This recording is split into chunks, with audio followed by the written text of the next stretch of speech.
उजाले उनकी यादों की।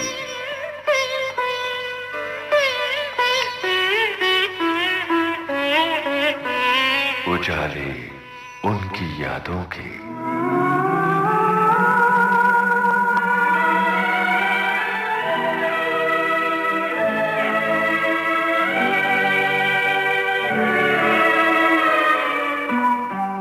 दोस्तों, सुनते हैं गीतकार और संवाद लेखक जलेश शर्वानी से निम्मे मिश्रा की बातचीत। आपका हमारे विविध भारती के स्टूडियोज में बहुत बहुत स्वागत है। नमस्कार। नमस्कार और बहुत बहुत धन्यवाद। अच्छा शर्वानी साहब, शुरुआत करते हैं आपके घर से, जहां से आप मुंबई तक आए, और ये मुंबई तक का सफर कैसा रहा आपका? मैंने मुंबई आने का जिस दिन फैसला किया तो वो फैसला अलीगढ़ में लिया गया था। मतलब आप अलीगढ़ के? जी, मैं अलीगढ़ का हूँ। और वैसे मेरा गांव जो है वो डिस्ट्रिक्ट एटा में पड़ता है, लेकिन तालीम के सिलसिले में हम लोग हमेशा अलीगढ़ रहे। तो एक दिन ऐसा लगा कि दुनिया में मेरी अंधेरा है, कुछ करने के लिए नहीं है सामने। तो अचानक ये फैसला किया कि एक बड़े शहर चला जाए जहां पे बड़ी अपॉर्चुनिटीज होंगे, बड़े मौके होंगे, बड़े अवसर मिलेंगे। तो क्यों ना किस्मत आजमाई के लिए एक बड़े शहर चला जाए। तो उस वक्त मेरी नजर में बड़ा शहर मुंबई था। बस आंख बंद करके चला गया, टिकट विंडो पे खड़ा हो गया, और उस कमबख्त ने भी ये नहीं पूछा कि भाई मुंबई क्यों जा रहे हो। उसने उठा के मुझे टिकट दे दिया और मैं मुंबई चला आया। मतलब यहाँ कोई जान पहचान, कोई ठौर ठिकाना? खुदा को जानता था, उसके अलावा तो एक भी चेहरा मेरी पहचान का नहीं था। और जब मैं दादर स्टेशन पे उतरा तो उस वक्त मेरी जेब में 2 रुपए और 60 पैसे थे। तो रुपए भी नहीं लिए घर से? नहीं, कुछ नहीं लिया। मुझे ये अंदाजा था कि अगर मैं पैसे लेके जाऊंगा तो काम नहीं करूंगा, लिहाजा खाली जेब चलो, पहले दिन से काम करना पड़ेगा। तो आपने इजाजत तो ली थी घर में? हाँ, बिल्कुल इजाजत ली थी। मैंने कहा था कि मैं जा रहा हूँ रोजी रोजी की तलाश में, कुछ करूंगा, कुछ बनूंगा, क्योंकि ये मेरी जिंदगी नहीं है जो मैं जी रहा हूँ, जहां सिर्फ खाना है और सोना है। कुछ कंस्ट्रक्टिव काम नहीं कर रहा था मैं। अच्छा, और ये आपको कब पता चला कि आप बहुत अच्छी कविताएं या गीत बहुत अच्छे लिखने लगे? खैर, अच्छा तो लोगों ने कहना शुरू किया, मुझे तो कभी नहीं लगा था कि ये अच्छा है। लेकिन बहुत कम उम्र से मैंने लिखना शुरू किया था। समझ लीजिए 9th क्लास का स्टूडेंट था, तब से मैंने लिखना शुरू किया।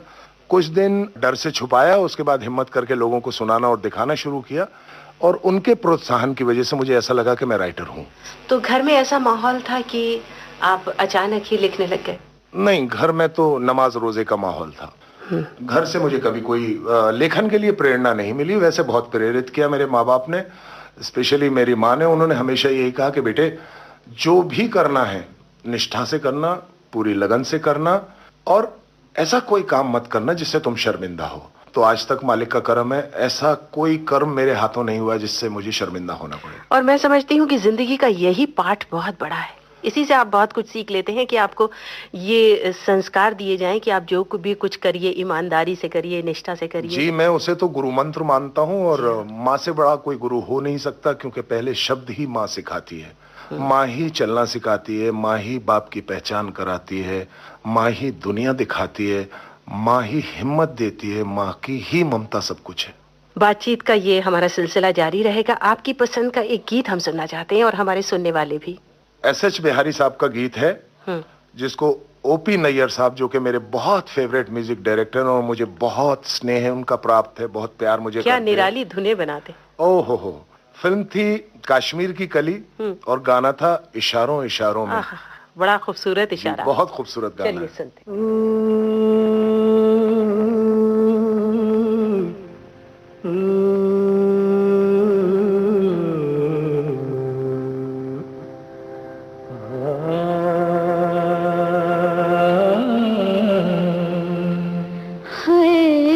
इशारों इशारों में दिल लेने वाले, बताइए हुनर तूने सीखा कहाँ से? निगाहों निगाहों में जादू चलाना मेरी जान सीखा है तुमने जहाँ से।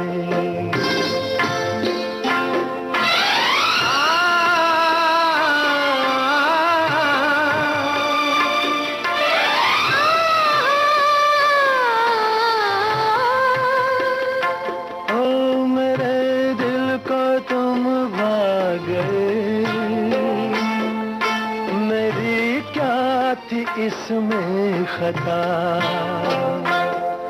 मुझे जिसने तड़पा दिया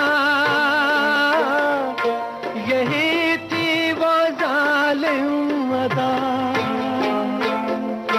यही थी वो जालिम अदा। ये रांझा की बातें, ये मजनू के किस्से अलग तो नहीं है मेरी दास्तां से। इशारों इशारों में दिल लेने वाले बताए हुनर तूने सीखा कहाँ से।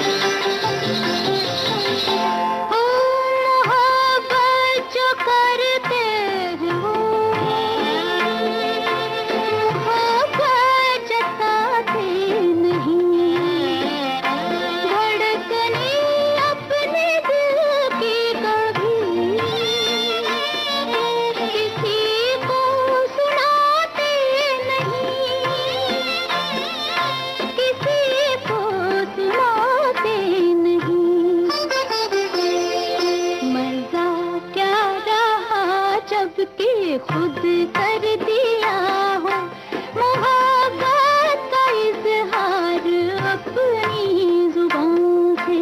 निगाहों निगाहों में जादू चलाना मेरी जान सीखा है तुमने कहाँ से।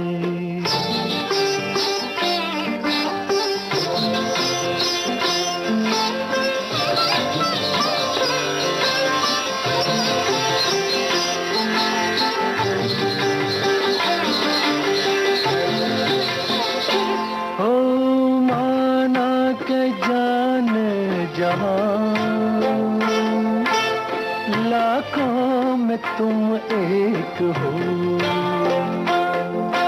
हमारी निगाहों की भी कुछ तो मगर दाद दो, कुछ तो मगर दाद दो। बहारों को भी नाज जिस फूल पर था वही फूल हमने चुना गुलसिता से। इशारों इशारों में दिल लेने वाले बताए हुनर तूने सीखा कहाँ से। निगाहों निगाहों में जादू चलाना मेरी जान सीखा है तुमने जहाँ से। बताए हुनर तूने सीखा कहाँ से। मेरी जान सीखा है तुमने जहाँ से। बताए हुनर तूने सीखा कहाँ से। मेरी जान सीखा है तुमने जहाँ से। आप क्या गीतकार ही बनने आए थे या कुछ मन में निश्चय किया था? क्योंकि फिल्म नगरी की तरफ जो आते हैं अमूमन उनके दिल में कहीं ना कहीं स्क्रीन पर दिखने की चाहना भी होती है। ऐसा तो कुछ नहीं था आपके पीछे? नहीं, मुझसे आईने ने कभी झूठ नहीं बोला और ना मुझे कभी ऐसा लगा कि मैं बहुत अच्छा नजर आता हूँ। वैसे मेरी माँ कहती है मैं बहुत खूबसूरत लगता हूँ और मेरा ख्याल है हर माँ ऐसी अपना बेटे को कहती होगी। लेकिन माशाअल्लाह खूबसूरत हैं आप। धन्यवाद। मेरी माँ ने ये विश्वास दिलाया मुझे कि बेटे शक्ल अच्छी बना के रहना हमेशा, ताकि लोग तुम्हारी तरफ देखें और मुस्कुराएं, तुम्हारी तरफ से नजरें ना घुमाएं। ऐसी शक्ल अपनी कभी मत बनाना, ऐसा हुलिया कभी मत बनाना था। इसलिए मैं छोटे बाल भी रखता हूँ, बड़े बाल नहीं करता, कोई फैशन ऐसा नहीं करता जिससे लोग मेरी तरफ देख के हंसें मुझ पर। जब खुदा ने मुझे ऐसा कोई कमजोरी मेरे अंदर पैदा नहीं की जिसे लोग देखकर हंसे, तो मैं समझता हूँ कि मुझे अपने अंदर ऐसा कोई चीज पैदा नहीं करनी चाहिए जिसे लोग देखकर हंसे, क्योंकि मैं हंसने के लिए नहीं हूँ। जी हाँ। तो मुंबई शहर आने का मकसद फिल्म में तो बिल्कुल नहीं था, क्योंकि जब मैंने पहली फिल्म के संवाद लिखे थे, जो फिल्म थी प्रतिघात, जी। जो काफी हिट हुई, बहुत बड़ी हिट थी, वो ट्रेंड सेटर थी हिंदुस्तान में। उससे पहले मैंने शायद 50 फिल्में पूरी नहीं देखी थी। अच्छा, देखी भी नहीं थी? नहीं देखी शौक थी। नहीं था फिल्म बिल्कुल नहीं था, और अभी भी नहीं है। आप यकीन नहीं करेंगी कि मैंने शायद पिछले 8-9 साल में थिएटर में 2 फिल्में देखी।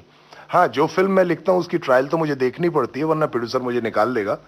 लेकिन उसके अलावा उसके अलावा मैं वाकई फिल्में नहीं देखता। मैंने जितने टीवी सीरियल्स लिखे हैं, कभी कोई एपिसोड मैंने बैठ के नहीं देखा। गाने जितने किए हैं फिल्मों में, सीडी आती है, कैसेट्स आती हैं, एक बार बीवी पे रोब जमाने के लिए उसे सुनाता हूँ, देखो मैंने क्या काम किया है।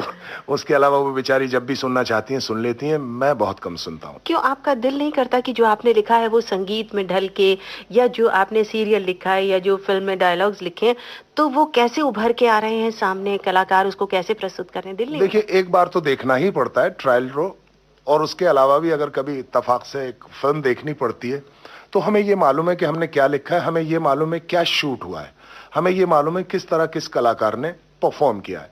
अब देखिए, जिस फिल्म में बहुत अच्छे कलाकार होते हैं, मजे हुए कलाकार होते हैं, तो एक मामूली लाइन को भी जीवित कर देते हैं स्क्रीन पे, देखने का मजा जरूर आता है। कौन नहीं चाहेगा कि उसके काम पे तालियां बजें और शोर गड़गड़ाहट तालियों की जो थिएटर में हो।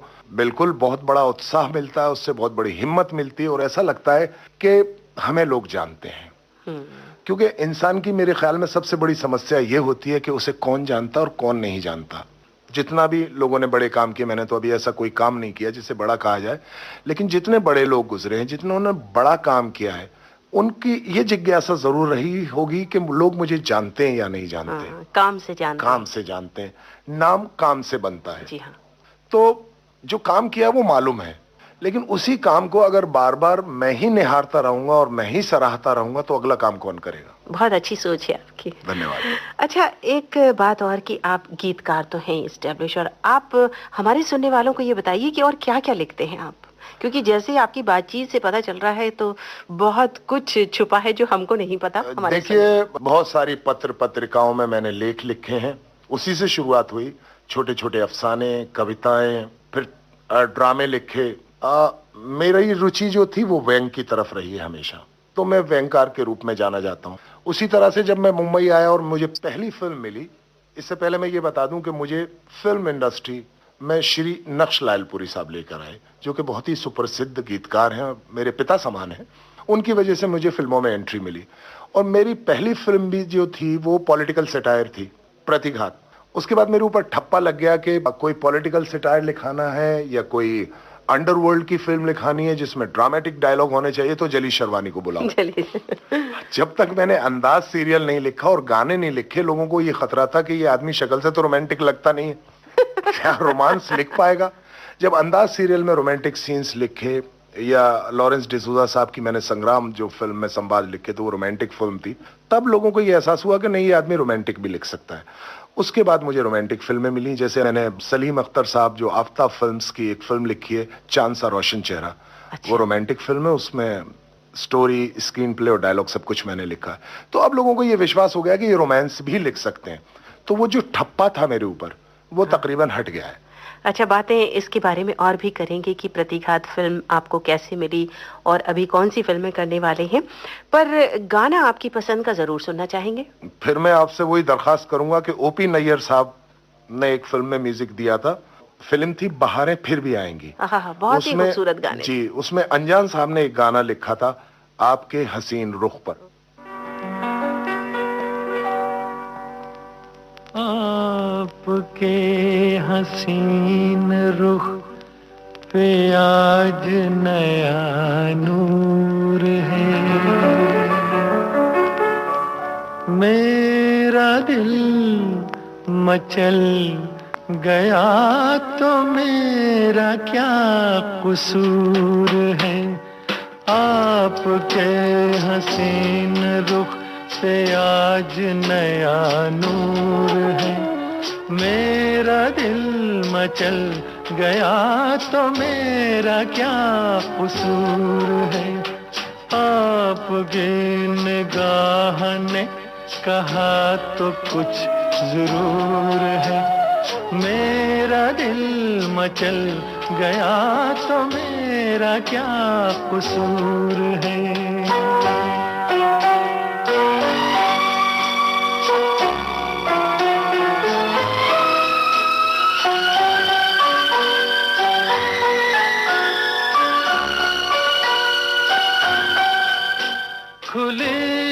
लटों की छाँव में खिला खिला ये रूप है, खुली लटों की छाँव में खिला खिला ये रूप है। घटा से जैसे छन रही सुबह सुबह की धूप है। जिधर नजर मुड़ी, जिधर नजर मुड़ी, जिधर नजर मुड़ी, उधर सुरूर ही सुरूर है। मेरा दिल मचल गया तो मेरा क्या कसूर है। आपके हसीन रुख पे आज नया नूर है। मेरा दिल मचल गया तो मेरा क्या कसूर है।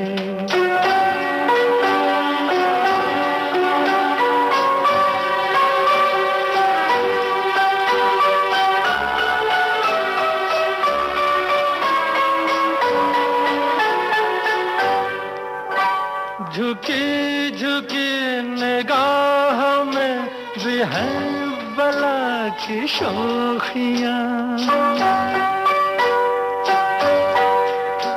झुकी झुकी निगाह में भी है बला की शोखियाँ। दबी दबी हंसी में भी तड़प रही हैं बिजलियाँ। शबाब आपका, शबाब आपका, शबाब आपका नशे में खुद ही चूर चूर है। मेरा दिल मचल गया तो मेरा क्या कसूर है। आपकी निगाह ने कहा तो कुछ जरूर है। मेरा दिल मचल गया तो मेरा क्या कसूर है।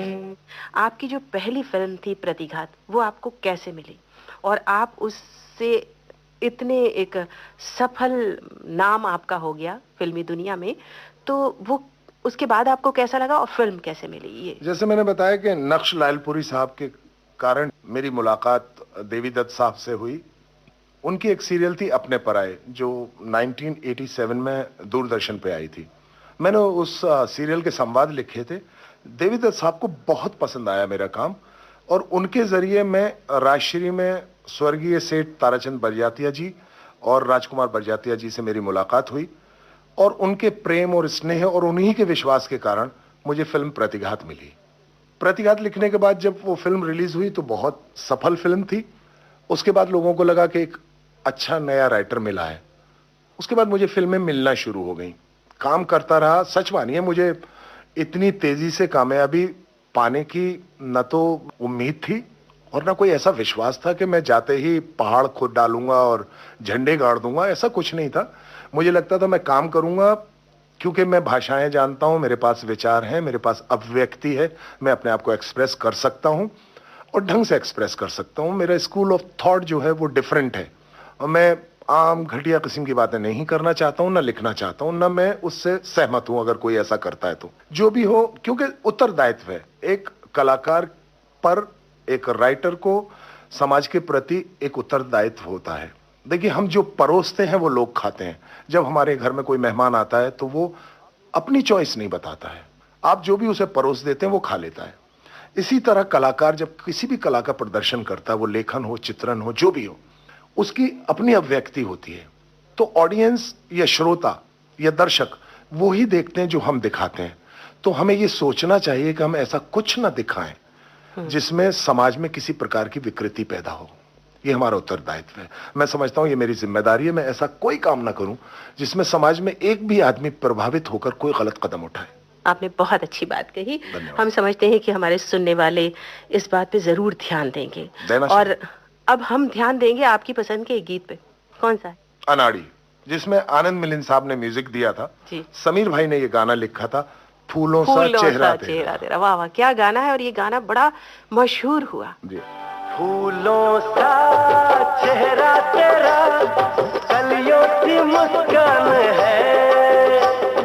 फूलों सा चेहरा तेरा, कलियों की मुस्कान है। रंग तेरा देख के, रूप तेरा देख के, कुदरत भी हैरान है। रंग तेरा देख के, रूप तेरा देख के, कुदरत भी हैरान है। फूलों सा चेहरा तेरा, कलियों सी मुस्कान है। रंग तेरा देख के, रूप तेरा देख के, कुदरत भी हैरान है। रंग तेरा देख के, रूप तेरा देख के, कुदरत भी हैरान है।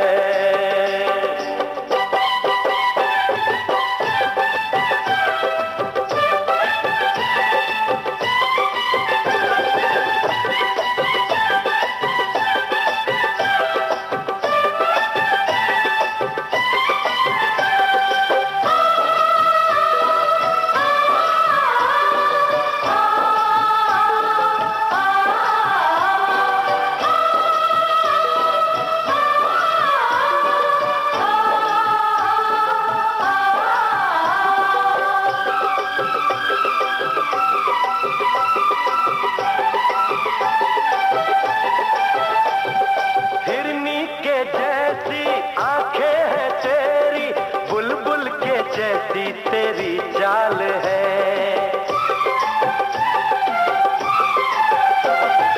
हिरनी के जैसी आंखें हैं तेरी, बुलबुल के जैसी तेरी चाल है। माथे पे तेरे सूरज की लाली, रेशम के जैसा तेरा बाल है। चांद सितारों में, एक हजारों में, तेरा यहाँ कोई जवाब नहीं है। शोख बहारों में, महके नजारों में, बाग में भी ऐसा गुलाब नहीं है। खुशियों में तू है पली, हर गम से अनजान है। खुशियों में तू है पली, हर गम से अनजान है। रंग तेरा देख के, रूप तेरा देख के, कुदरत भी हैरान है। रंग तेरा देख के, रूप तेरा देख के, कुदरत भी हैरान है।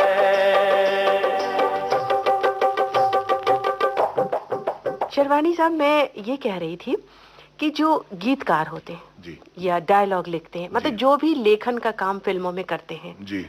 उनको जो नाम मिलना चाहिए, जिस इज्जत या शोहरत के वो हकदार हैं, वो नहीं मिल पाती। आपको भी ऐसा लगता है क्या? नहीं, मुझे ऐसा बिल्कुल नहीं लगता। पर उनका क्योंकि नाम लोग इतना जानते नहीं है जितना पर्दे के लोगों को जानते हैं, और उनको वो शोहरत शायद नहीं मिल पाती इसमें आम आदमी से। जी, जो प्रत्यक्ष है लोग उसी को देखते हैं, जो छुपा हुआ उसे ढूंढना पड़ता है। तो आप हीरो को या हीरोइन को या कलाकारों को पर्दे पे देखते हैं, उन्हें शक्ल से पहचानते हैं। अगर आप 10 मिनट पहले थिएटर में चले जाएं तो वो नाम भी आपको देखने को मिलेंगे जो पर्दे के पीछे होते हैं। पर आपको नहीं लगता कि वो नाम बहुत जल्दी जल्दी चले जाते हैं जब तक हम पढ़ते हैं? नहीं, तो देखिए, एक सिस्टम है कि 18 सेकंड का अगर टाइटल होगा तो 18 सेकंड का ही टाइटल होगा। कुछ पैरामीटर्स होते हैं, कुछ बंदिशें होती हैं, लेकिन इसी फिल्म इंडस्ट्री में ऐसे राइटर गुजरे हैं जिनको आज तक इज्जत की नजर से देखा जाता है। जैसे पंडित मुखराम शर्मा साहब थे, हाँ। बैनर लगा करते थे, पंडित मुखराम शर्माज घराना। हाँ। उनके नाम से फिल्म चलती थी। यही मैं कहना चाहती थी। साहिर साहब हाँ। के नाम से फिल्म दिखती थी। विजाहत मिर्जा के नाम से लोग फिल्म देखने जाते थे। कादर खान साहब के नाम से क्राउड अंदर जाती है। सलीम जावेद के नाम से क्राउड अंदर जाती थी। तो ऐसा नहीं हुआ कि राइटर्स को अहमियत नहीं मिली या उनको नाम नहीं मिला। जो जिसके काबिल था उसको उतना जरूर मिला है। और आज भी देखिए आप, अनीस बज़मी साहब हैं, इकबाल दुरानी साहब हैं, के सिंह साहब हैं, दिलीप शुक्ला साहब हैं, रूमी जाफरी साहब हैं, इनको ऑडियंस जानती है। बिल्कुल तय बात है, इन्हें ऑडियंस जानती है। पर आपको क्या ऐसा नहीं लगता कि जो अभी जो फिल्मी गाने हैं उनका जो स्तर है और जो पुराने ज़माने के होते थे। तो पुराने ज़माने के जितने गीतकार थे वो सब की ज़बान पे उनके नाम थे। आज क्योंकि जो लिरिक होती हैं आजकल के फिल्मी गीतों में, जी। उसमें कुछ बदलाव आया है या उनमें वो ताजगी नहीं है या उसमें कुछ ऐसा है कि लोग उतना नहीं जान पाते या फिर लिखने वालों की संख्या बढ़ गई? नहीं, ये बात नहीं है। जैसे आपने कहा कि गिरावट आ गई, ये बात बिल्कुल सही है। जीवन के स्तर में गिरावट आई है। अगर आप पूर्ण रूप से देखें और सारी दुनिया में अगर आप नजर दौड़ाएं तो जीवन में गिरावट आई है। जी, आपने बिल्कुल सही कहा कि स्तर गिरा है। मैं समझता हूं ये जो भौतिकवाद की मानसिकता बढ़ गई है समस्त संसार में, ये उसका नतीजा है। क्योंकि आज इंसान पता नहीं क्या क्या खरीदना चाहता है, क्या क्या पाना चाहता है, वो उसकी बिसात है या नहीं है, फिर भी पाना चाहता है और जल्दी जल्दी, और बहुत जल्दी पाना चाहता है, बगैर मेहनत के। जी। आज टेलीविजन की वजह से कितने सारे नए एक्टर्स मिले, कितने सारे नए राइटर्स मिले, तो संख्या तो बढ़ी है। अब वही लोग जब यहां आते हैं तो अपनी किस्मत आजमाते हैं, लेकिन ये सब कुछ डिपेंड करता है काम आपसे कौन ले रहा है। मैं समझता हूं लेखक ये समझता है कि उसने एक जर्नल स्टोर खोला है, कोई स्पेसिफिक शोरूम नहीं खोला है। आपको ब्लेड चाहिए वो भी मिल जाएगा, आपको ब्रश चाहिए वो भी मिल जाएगा, दाल चाहिए वो भी मिल जाएगी, आटा चाहिए वो भी मिल जाएगा। लेकिन जब स्पेसिफिक शोरूम होता है कि हमें यही प्रोडक्ट बेचना है और वही बेचते हैं, तो वो जावेद अख्तर बनते हैं। क्या बात कही आपने। बाकी सबको वो करना पड़ता है जो उनसे कहा जाता है। हर इंसान की अपनी मजबूरी है। अगर वो प्रोड्यूसर को मना कर दे, नहीं साहब ऐसा गाना मैं नहीं लिखूंगा, जैसे आज आइटम सॉन्ग है, आपको उस स्तर पर अपने आप को लाना पड़ता है। लाना पड़ता है, उसके लिए बहुत बड़ी मेहनत लगती है, बहुत बड़ा संघर्ष है, और सबसे बड़ी बात है किस्मत। हर आदमी उतनी बड़ी किस्मत लेकर नहीं आया, तो वो स्तर तो जरूर गिरा है, ये मैं मानता हूं। लेकिन वो डिमांड्स हैं। म्यूजिक डायरेक्टर कहता मुझे ये चाहिए, डायरेक्टर कहता मुझे ये चाहिए, प्रोड्यूसर कहता मुझे ये चाहिए। नहीं सर ये कैसे होगा, अरे तो फिर मैं दूसरे से करा लेता हूं। तो उस आदमी को ये एहसास होता है अगर ये दूसरे से करा लेगा तो जो मैंने वादा किया है 12 तारीख को पेमेंट करने का, वो कहां से करूंगा। बहुत लोगों की मजबूरियां हैं, बहुत लोगों की मजबूरियां हैं जिनके अंतर्गत वो लोग काम करते हैं, और यकीन मानिए वो लोग अपना मन मार के करते हैं, लेकिन सरवाइव तो करना है, जीविका तो चलानी है, बच्चे तो पालने हैं, घर के खर्चात उठाने हैं, इसलिए ये सब कंप्रोमाइजेस हो रहे हैं। जी हाँ, बात बड़ी गंभीर हो गई है। चलिए आपकी पसंद का एक गाना सुनते हैं। जिस घड़ी तुझको तेरे रब ने बनाया होगा, जिस घड़ी तुझको तेरे रब ने बनाया होगा, तेरा सिंगार, तेरा सिंगार फरिश्तों से कराया होगा, जिस घड़ी तुझको तेरे रब ने बनाया होगा, तेरा सिंगार फरिश्तों से कराया होगा, जिस घड़ी तुझको तेरे रब ने बनाया होगा।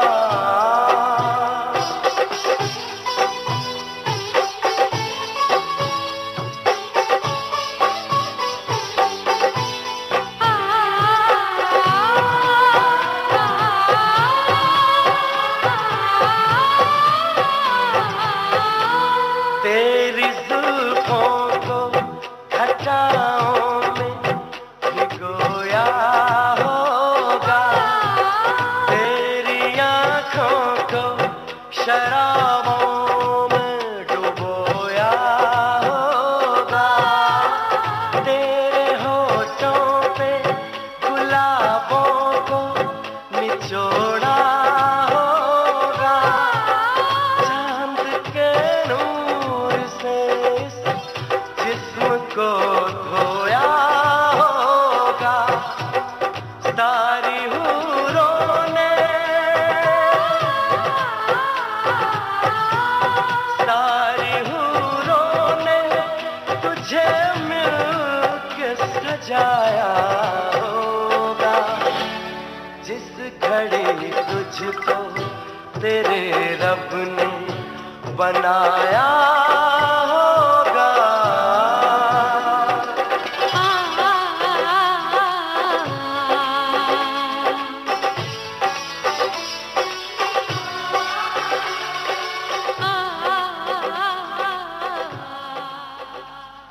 दोस्तों, अपने रेडियो सेट पर आपने ट्यून किया है विविध भारती, और विविध भारती से आप सुन रहे हैं गीतकार और संवाद लेखक जलीश शेरवानी से निम्मे मिश्रा की बातचीत।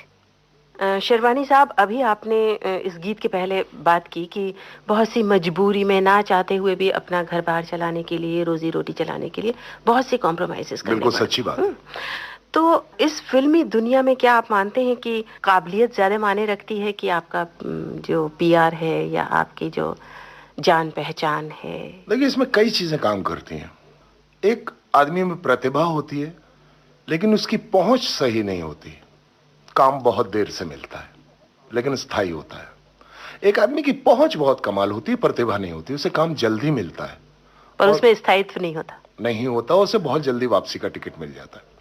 अब फिल्मों का जहां तक सवाल है, मैं समझता हूं कि चलिए 50% हम देते हैं तकदीर को हिस्सा, 40% देते हैं प्रतिभा को, 10% कोशिश को। तो अच्छा, जैसे कहते हैं कि बहुत संघर्ष और लोग तरह तरह की बातें करते हैं फिल्मी दुनिया के बारे में, आप उसमें इतने दिनों से हैं, इतना आपने काम किया है, आप किस तरह उसको परिभाषित करेंगे कि क्या है, किस तरह? संघर्ष तो बहुत जबरदस्त है, ये सच है। मैंने भी यहाँ 11-11 दिन के फाके किए हैं इस शहर में। मैंने भी स्टेशनों पर रातें गुजारी हैं, लोकल ट्रेन में बैठ के पूरी पूरी रात गुजारी है, क्योंकि मैंने कभी किसी से कुछ मांगा नहीं और न कभी किसी से कोई मदद लेने गया। ये अपनी अपनी बात है, लेकिन संघर्ष तो बहुत बड़ा है। लेकिन आज संघर्ष जितना काम बढ़ा है, उस हिसाब से संघर्ष कम हुआ है। आज मौके ज्यादा हैं। पहले काम कम था, काबिल लोग बहुत थे। आज काम बहुत है, लोग भी बहुत हैं, इसीलिए मौके भी बहुत हैं, अवसर बहुत हैं। अगर आप वाकई कुछ काम करना जानते हैं इस इंडस्ट्री में, जिस फील्ड में भी हो, आप एक्टर हो, डायरेक्टर हो, राइटर हो, आर्ट डायरेक्टर हो, जिस भी क्षेत्र में आप हैं, अगर आपको काम करना आता है, काम की कोई कमी नहीं है। लेकिन संघर्ष तो करना ही पड़ेगा। संघर्ष तो अभिन्न अंग है। किसी भी क्षेत्र में सफलता पाने के लिए संघर्ष तो बहुत जबरदस्त करना पड़ता है, और संघर्ष को अगर कर्तव्य समझ के किया जाए तो वो अनिवार्य हो जाता है आदमी पे। जी हाँ। लेकिन संघर्ष को अगर बोझ समझ लिया जाए तो हिम्मत ही कहां से आएगी। तो संघर्ष को सहर्ष स्वीकार करना चाहिए। मैं आपसे बिल्कुल सहमत हूं, संघर्ष ही जीवन में सफलता दिला सकता है, बाकी कोई चीज नहीं दिला सकती। जिंदगी में हर एक की कोई ना कोई एक खास ख्वाहिश होती है, कई कई ख्वाहिशें होती हैं, और कुछ पूरी हो जाती हैं, कुछ रह जाती हैं। आपकी कौन सी ख्वाहिशें हैं ऐसी जो कुछ पूरी हो गई हैं और कुछ बाकी हैं? देखिए, सपने मैंने नहीं देखे। मैं सच्चाई से जुड़ा हुआ इंसान हूं। मेरे सामने जो परिस्थिति होती है, मैं उसी में जीता हूं और उसी को मानता हूं। एक ख्वाहिश जरूर है मेरी, वो किस हद तक पूरी हो पाएगी और कब पूरी हो पाएगी मैं नहीं जानता। वो ख्वाहिश ये है, लोग मुझे एक अच्छा इंसान कहना शुरू कर दें। एक ही ख्वाहिश? बिलीव मी, विश्वास कीजिए, मेरी और कोई ख्वाहिश नहीं है। मुझे कुछ नहीं पाना है, क्योंकि मैं सफलता को सफर समझता हूं, मंजिल नहीं समझता। बहुत अच्छी बात। मंजिल उस दिन आती है जिस दिन आंख मूंदी जाती है, उसके बाद किसी चीज का कोई महत्व नहीं रहता। बहुत अच्छी बातचीत चल रही है, पर गाने का इंतजार हमारे सुनने वालों को होगा। परदेश से शुरू करें कुछ? हाँ जी हाँ, मेरा मतलब है फिल्म परदेश वाजपेयी साहब की, हाँ। जिसमें नदीम श्रवण साहब ने म्यूजिक दिया था। जी हाँ। और अगेन हमारे बहुत ही प्रिय गीत लेखक स्वर्गीय आनंद बख्शी साहब का गाना, जरा तस्वीर से तू निकल कर सामने। क्या गाना, चलिए सुनते।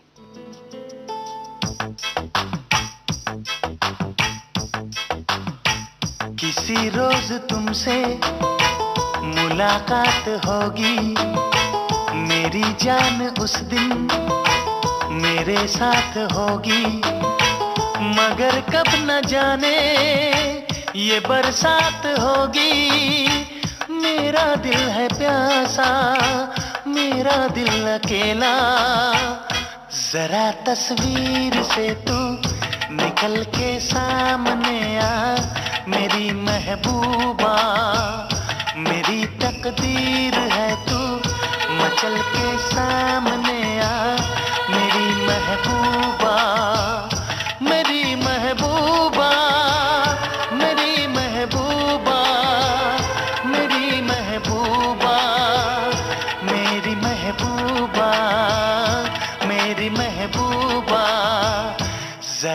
तस्वीर से तू निकल के सामने आ मेरी महबूबा।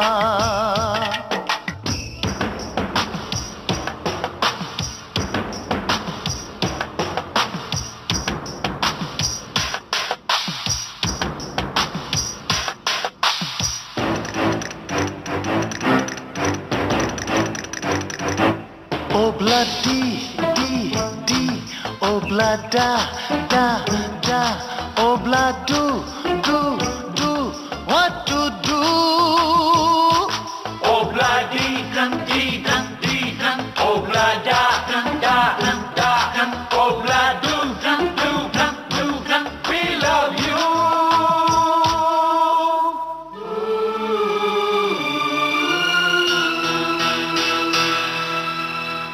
नहीं याद कब से मगर मैं हूँ जब से, मेरे दिल में तेरी मोहब्बत है तब से।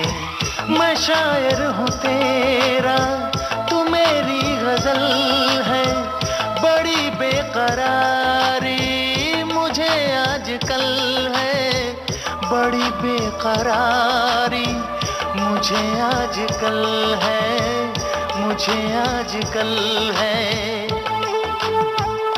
जरा तस्वीर से तू निकल के सामने आ मेरी महबूबा, मेरी महबूबा, मेरी महबूबा, मेरी महबूबा, मेरी महबूबा, मेरी महबूबा। जरा तस्वीर से तू निकल के सामने आ मेरी महबूबा।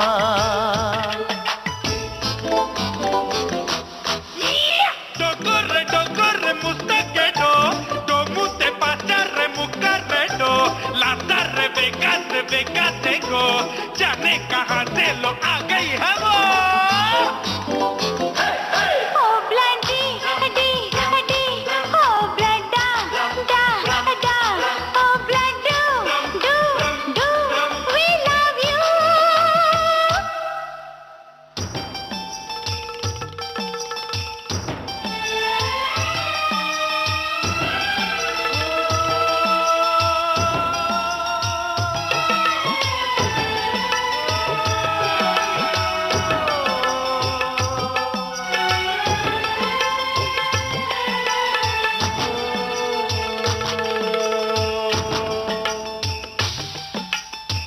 भला कौन है वो हमें भी बताओ, ये तस्वीर उसकी हमें भी दिखाओ। ये किस्से सभी को सुनाते नहीं है, मगर दोस्तों से छुपाते नहीं है, छुपाते नहीं है। तेरे दर्द दिल की दवा हम करेंगे, न कुछ कर सके तो दुआ हम करेंगे, न कुछ कर सके तो दुआ हम करेंगे, दुआ हम करेंगे। तड़प कर आएगी वो, तुझे मिल जाएगी वो, तेरी महबूबा, तेरी महबूबा, तेरी महबूबा, तेरी महबूबा, तेरी महबूबा, तेरी महबूबा। किसी रोज अपनी मुलाकात होगी, मेरी जान उस दिन मेरे साथ होगी, मगर कब न जाने ये बरसात होगी। मेरा दिल है प्यासा, मेरा दिल अकेला, जरा तस्वीर से तू निकल के सामने आ मेरी महबूबा, मेरी महबूबा, मेरी महबूबा, मेरी महबूबा। हाँ, तो शेरवानी साहब, हम बात कर रहे थे कि एक गीतकार की क्या जिम्मेदारी होती है। आपने बहुत अच्छी बात बताई। और अब गीतकार के अच्छे अच्छे गीतों की भी तो बातें करें। आपने कौन सा जो काम किया है आपको सबसे अच्छा लगता है? मुझसे शादी करोगी, उसके गाने काफी धूम मचा रहे हैं, बहुत धूम मचा रहे हैं। और कुछ अच्छे गाने मन पड़े हैं उसमें, इसमें कोई शक नहीं है। इसके बाद शादी करके फंस गया है यार, उसमें साजिद वाजिद ने म्यूजिक दिया और डब्बू मलिक दोनों ने म्यूजिक दिया, और मैंने दोनों के गाने लिखे। अच्छा। 4 गाने मैंने उसमें लिखे, बाकी 2 और लोगों के भी गाने हैं। उसका म्यूजिक बहुत अच्छा है, खूबसूरत गाने हैं उसके। फिर एक फिल्म अली बाबा 40 चोर, उसके सारे गाने मैंने लिखे हैं। वो अशोक रंगलानी साहब ने प्रोड्यूस किए और सुनील अग्निहोत्री साहब ने डायरेक्ट किए। फिल्म फैंटेसी फिल्म है, बच्चों की फिल्म है, तो उसमें कुछ अलग लिखने का मौका मिला बच्चों के लिए। लॉयन अंकल और डाकू और ये और वो, इस किस्म की बात है। दूसरी एक फिल्म स्कूल चिल्ड्रन बेस्ड है, 9th और 10th क्लास के बच्चों का रोमांस, जिसे हम इन्फैचुएशन कहते हैं। जी हाँ। कि वो प्रभावित हो जाते हैं लड़का लड़की एक दूसरे से, और वो समझते हैं कि वो प्रेम करने लगे, जबकि वो प्रेम का मतलब समझते नहीं है। तो एक ऐसी कहानी है जिससे शायद बच्चों को सबक मिलेगा, जो बड़ा काम हो। उसमें आनंद मिलिंद साहब का म्यूजिक है और मैंने गीत लिखे हैं। एक फिल्म पंकज पाराशर साहब की, जिसको सहारा मनोरंजन ने प्रोड्यूस किया है, फिल्म का नाम है इंतकाम। उसमें मनोज वाजपेयी साहब, ईशा कोपीकर जी और नेत्रा रघुरमन जी हैं, इन लोगों ने एक्टिंग की है। उसमें भी आनंद मिलिंद साहब का संगीत है और मैंने गाने लिखे हैं। तो ये तो गानों की फिल्में हैं। स्क्रिप्ट राइटिंग में एक तो इंतकाम है, उसमें गीत भी लिखे और संवाद भी लिखे, और एक आफ्ताब फिल्म्स की बैनर तले फिल्म चांद सा रोशन चेहरा, उसकी स्क्रिप्टिंग मैंने की है, स्टोरी, स्क्रीन प्ले, डायलॉग। अच्छा, बड़ी अच्छी अच्छी बातें हैं ये। अच्छा, आप ये बताइए कि इतना आप गीत लिखते हैं, संवाद लिखते हैं, कहानी लिखते हैं, तो है तो सब लेखन जी, पर एक खास आनंद आता है किसी काम में, जैसे गीत लिखने में या कहानी में या संवाद। तो कौन सा काम आपको सबसे अच्छा लगता है? संवाद लिखना। संवाद लिखना, क्योंकि उसमें मैं बहुत सारे चरित्र जीता हूँ खुद में। बहुत सारे पात्र मेरे सामने होते हैं और वो मेरे गुलाम होते हैं।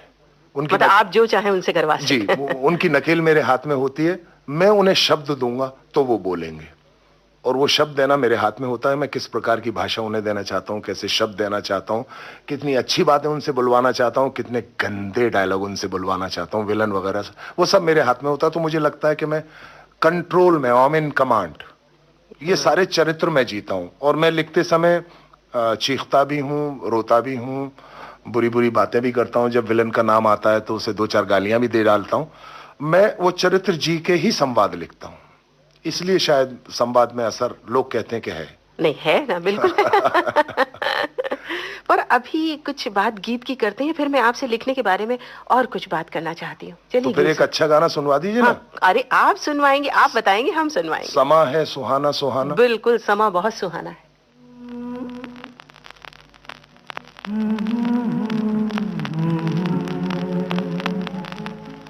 समा है सुहाना सुहाना, नशे में जहां है, किसी को किसी की खबर ही कहाँ है।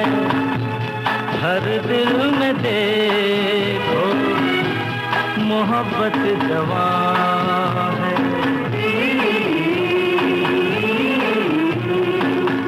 समा है सुहाना सुहाना,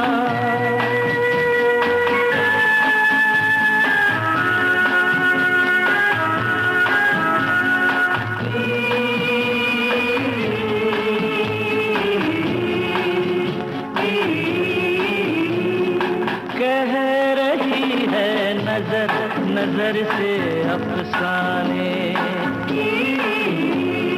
कह रही है नजर नजर से अफसाने।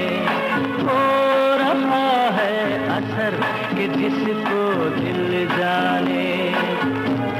देखो ये दिल की अजब दास्तां है, नजर बोलती है, दिल बेजुबान है।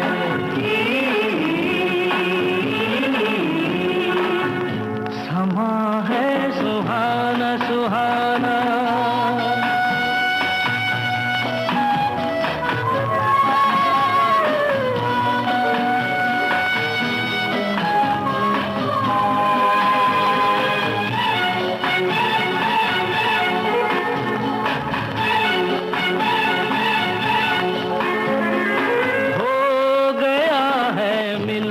दिलों का मस्ताना। हो गया है मिलन दिलों का मस्ताना, हो गया है कोई किसी का दीवाना। जहाँ दिल रुबा है दिल भी वहाँ है, जिसे प्यार चाहिए वही दरमियाँ है।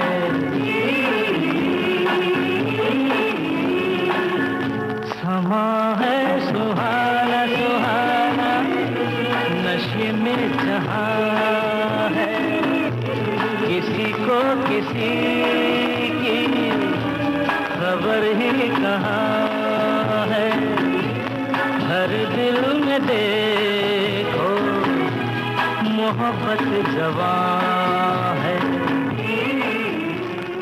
जी हाँ, गीत हमने सुना। उससे पहले मैंने आपसे कहा था कि आपके लिखने के बारे में मैं कुछ और जानना चाहती हूँ। आपको सबसे अच्छा लिखना कब लगता है? ये संवाद लिखना या गीत लिखना, जो भी कुछ आप लिखते हैं। समय की बात? हाँ। चलते फिरते उठते बैठते सोते जागते आप मुझे ट्रेन में बिठा दीजिए, 50 लोगों की भीड़ होगी, या कमरे में बिठा दीजिए, टेलीविजन ऑन कर दीजिए, रेडियो ऑन कर दीजिए, 4 औरतों को बिठा दीजिए बात करने के लिए लेकिन मैं जितना लिखना चाहता हूँ मैं लिख लेता हूँ।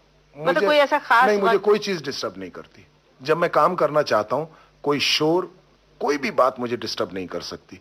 मैं कुछ नहीं सुनता उस वक्त। मतलब पूरे ध्यान मग्न मैं बिल्कुल बहरा हो जाता हूँ, मुझे कुछ भी सुनाई नहीं देता।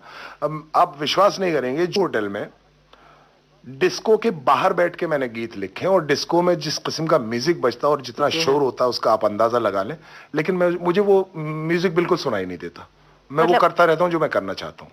ये बहुत अच्छी बात है कि आप पूरी तरह डूब जाते हैं उसी में, फिर आपको ना कुछ दिखाई पड़ता है ना सुनाई, मतलब अपने काम में लगे। बिल्कुल सही बात है। तो बीवी को भी शिकायत रहती है ना। अरे उनको तो वो रहेगी। इतनी सुंदर महिला मेरे सामने बैठी रहती है और मैं देखता नहीं।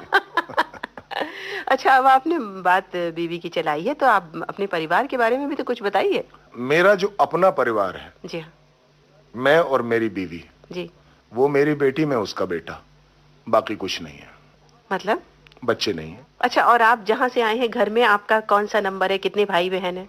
नंबर तो मेरा एक ही होना चाहिए, मैं सबसे बड़ा हूँ। आप तो नंबर 1 हैं जी, ही। मेरे 4 भाई और हैं और एक बहन है। मतलब आप सबसे बड़े? मैं सबसे बड़ा हूँ।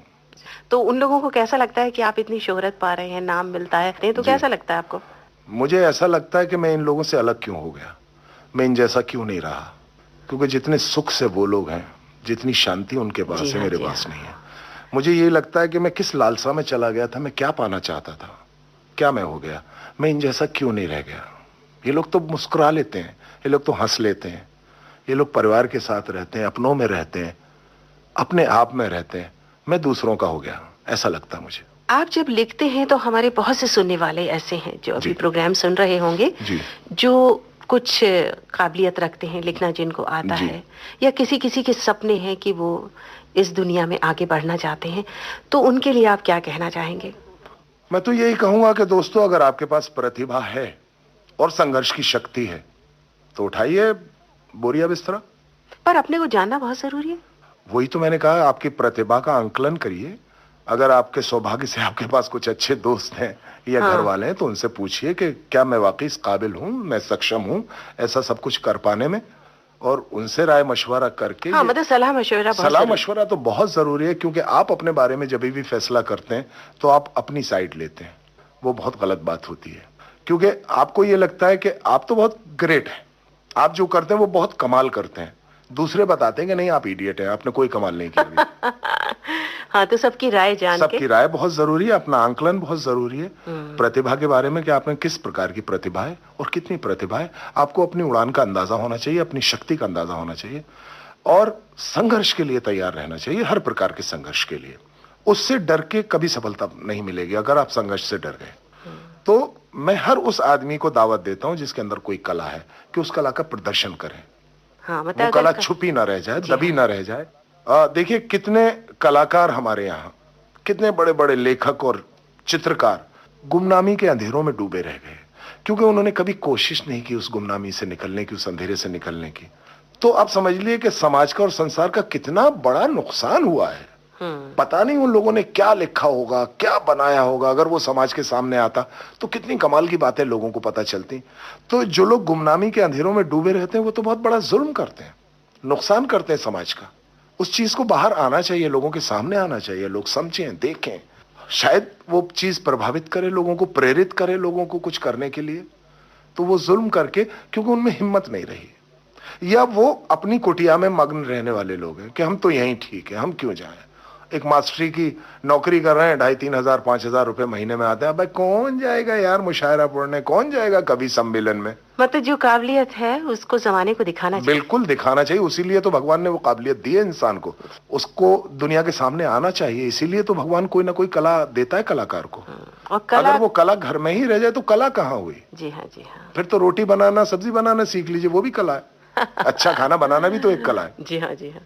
आपसे बातचीत करके मन तो नहीं भरा, पर हमारी घड़ी जो है वो हमसे ये कह रही है कि अब हम। मैं जानता हूँ इस घड़ी ने हमेशा दुश्मनी की है लेकिन वक्त से लड़ कौन सकता है। कोई नहीं लड़ सकता, और लड़ना चाहिए भी नहीं। इसकी भुजाएं तो चलती रहेंगी, कुछ ना कुछ बजता रहेगा। 7 के बाद 8, 8 के बाद 9, यही क्रम चलता है, यही क्रम चलता रहेगा। लेकिन जाते जाते एक गाना तो आप जरूर सुनवाएंगे ना। बिल्कुल बिल्कुल, आपकी पसंद का गाना हम नहीं सुनवाया, ऐसा तो हो ही नहीं। ठीक है, ये मेरी फिल्म थी तुमको ना भूल पाएंगे। पंकज पाराशर साहब ने उसको डायरेक्ट किया था और उसमें सलमान खान साहब थे, दिया मिर्जा जी थी, संगीत दिया था साजिद वाजिद ने।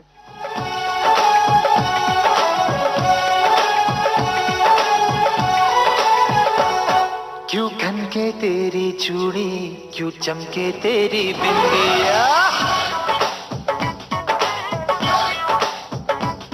क्यों खनके तेरी चूड़ी, क्यों चमके तेरी बिंदिया, क्यों झनके तेरी पायल, क्यों खनके तेरा कंगना।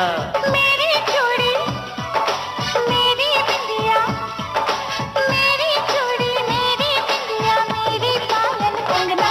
अरे अपने होश गंवा बैठे हैं जब से मिले हो तुम सजना। ओ क्यों खनके तेरी चूड़ी, क्यों चमके तेरी बिंदिया।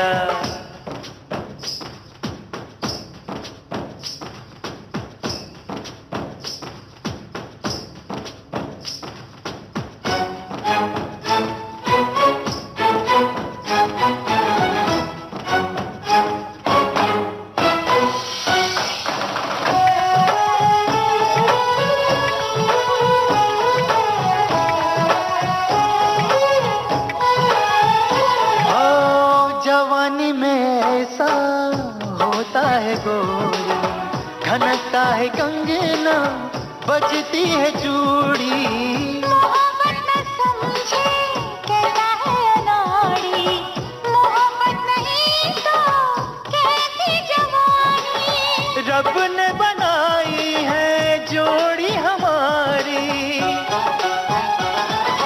मेरी चूड़ी और मेरी बिंदिया, मेरी चूड़ी मेरी बिंदिया, मेरी पायल कंगना। अपने होश गंवा बैठे हैं जब से मिले हो तुम सजना। क्यों खनके तेरी चूड़ी, क्यों चमके तेरी बिंदिया।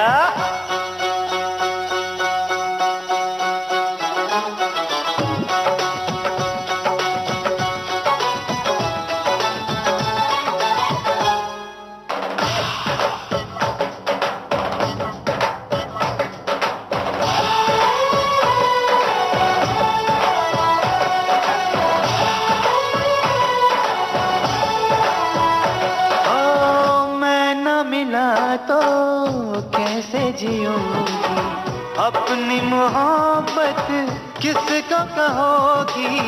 कल जो भी होगा किसको खबर है, जरा सोचो तन्हा कैसे रहोगी, कैसे रहोगी।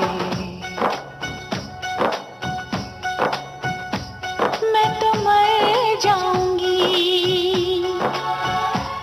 कुछ कर जाऊंगी, मैं तो मर जाऊंगी, कुछ कर जाऊंगी। तूने साथ जो मेरा छोड़ा, तूने साथ जो मेरा कुछ तेरे सदके, हाँ मेरा सब कुछ तेरे सदके। सुन ले दिल भर जानी, अरे अपनी जान गवा दूंगा मैं तुझ पे ओ दीवाने। हाँ। जलील शेरवानी साहब, आपसे बातचीत करके हमें बहुत अच्छा लगा और हमारे सुनने वालों को भी बहुत अच्छा लगा होगा। वो तो हमें जब खत लिखेंगे तब पता चलेगा जी। और आपने अपने बिजी शेड्यूल में से हमें वक्त दिया, हमसे बातचीत की, हमारे सुनने वालों से बातचीत की, उसके लिए आपका बहुत बहुत शुक्रिया। देखिए, आपने मुझे सुनने वालों से मिलवाया, मुझे ये अवसर दिया कि मैं अपनी बात लोगों के सामने रख सकूं। इसके लिए तो मुझे आपका शुक्रिया अदा करना चाहिए। मैं आपका आभारी हूं प्रोग्राम के बारे में। बहुत बहुत शुक्रिया। बहुत बहुत धन्यवाद। कार्यक्रम में अभी आप सुन रहे थे गीतकार और संवाद लेखक जलील शेरवानी से निम्मे मिश्रा की बातचीत। विविध भारती की ओर से इस कार्यक्रम को आपकी सेवा में प्रस्तुत किया शकुंतला पंडित ने। उजाले उनकी यादों के।